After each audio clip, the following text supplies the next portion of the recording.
PR পদ্ধতি ছাড়া কখনোই স্বচ্ছ নির্বাচন সম্ভব নয় বলে মন্তব্য করেছেন জামায়াত ইসলামীর নায়েবে আমির সৈয়দ আব্দুল্লাহ মোহাম্মদ তাহের। আজ রাজধানীতে আয়োজিত এক আলোচনা সভায় তিনি এমন মন্তব্য করেন।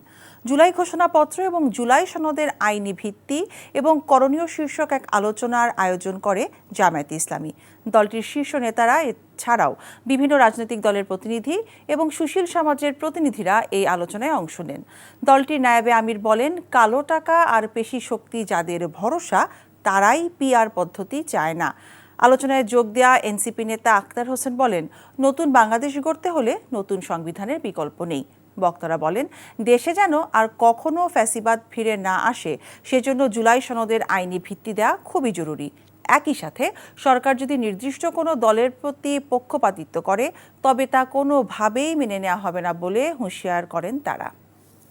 আগামী 13ই ডিসেম্বর 2025 নির্বাচন হোক। আমরা সবসময় নির্বাচনের জন্য প্রস্তুত। আপনি বলেছেন সংস্কারের পর নির্বাচন, তাহলে এখন সংস্কার নিয়ে টালবাহানা কেন? এই মুহূর্তে দরকার